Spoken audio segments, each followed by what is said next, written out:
আজ সোমবার 30শে অগ্রহায়ণ 2024 সালের 16ই ডিসেম্বর, ধনুরাশি, ধনুলগ্ন, স্যাজিটেরিয়াস সাইন জাতক জাতিকাদের আজকের দিনটি কিন্তু মধ্যম প্রকৃতির অতিবাহিত হবে।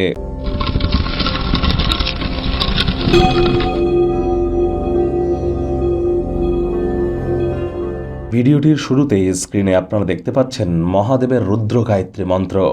ওম তৎপুরুষায় বিদ্মহে মহাদেবায় ধীমহি তন্ন রুদ্র প্রচোদয়াৎ। এটি সকাল, দুপুর, সন্ধ্যা 3 বেলা 108 বার জপ করুন। না পারলে অন্তত 21 বার করে জপ করুন। এটি আপনাদেরকে বহুলাংশে উপকৃত করবে। আজ সোমবার আপনারা চন্দ্রদেবের নাম জপ, ধ্যান, আরাধনাও করতে পারেন। পূর্ণিমার পরের দিন তাহলে চাঁদের আলো সন্ধেবেলা গায়ে লাগাতে যেন ভুলবেন না। এটিও দীর্ঘদিনের পুরনো রোগশোক, অসুস্থতা এবং মানসিক দুশ্চিন্তা থেকে আপনাদেরকে মুক্তি দিতে কিন্তু সক্ষম। আজ আপনারা অফ হোয়াইট কালারের ড্রেস পরিধান করুন। এটিও আপনাদেরকে উপকৃত করবে। যদি মানসিকভাবে অত্যন্ত দুর্বল হয়ে থাকেন, আপনার মা যদি বেঁচে থাকেন, আজ থেকে শুরু করে একটানা 108 দিন প্রতিদিন মায়ের পায়ে হাত দিয়ে প্রণাম করুন।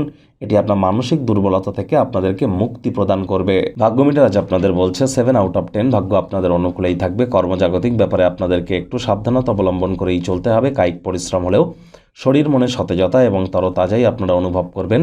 দীর্ঘদিনের পুরনো রোগশোক, অসুস্থতা থেকে আজ মুক্তি পাওয়ার দিন, পরিত্রাণ পাওয়ার দিন।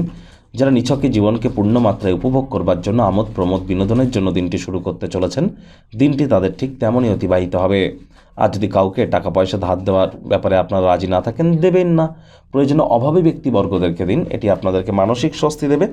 নতুন উদ্যোগ পরিকল্পনার পাশাপাশি নতুন নির্মাণ কার্যের শুরুয়াত করা যেতেই পারে। চাকরিজীবী যারা আছেন, অফিসে কম কথা বলে কাজ বেশি করুন। মনের থেকে মস্তিষ্ককে বেশি দাম দিন। কোনো প্রকার অফিস পলিটিক্স বা গসিপিংয়ের অংশ যেন হবেন না। বসের কিন্তু কুনজরে পড়ে যেতে পারেন। রাজনীতিবিদ যারা আছেন, জনসংযোগ বৃদ্ধি করুন। কঠোর কায়িক পরিশ্রমের কোনো বিকল্পই কিন্তু নেই। কাজের চাপের কারণে পরিবার এবং বন্ধুবান্ধবদেরকে সময় যেন দেবেন না। মন কিন্তু বিষাদে আচ্ছন্ন হতে পারে। প্রেমিক প্রেমিকা, স্বামী স্ত্রী উভয়ের ক্ষেত্রেই বলবো, রোম্যান্সের প্রভূত পরিমাণে সুযোগ তো আজ আপনারা পাবেন। তৎসত্ত্বেও না ভাব ভালোবাসা, রোম্যান্স, না তর্ক বিতর্ক, অশান্তি, কোনোটাতেই বাড়াবাড়ি যেন করবেন না। অন্যান্য দিনের ন্যায় আজকের দিনটিকে সাধারণ হিসাবে ট্রিট করবার চেষ্টা করুন। যদি আপনার স্বামী রেগে যায় তাহলে আপনি চুপ থাকুন। যদি আপনার স্ত্রী রেগে যায় আপনি চুপ থাকুন। প্রয়োজনে অন্য সময় নিজের রাগটি দেখাবেন।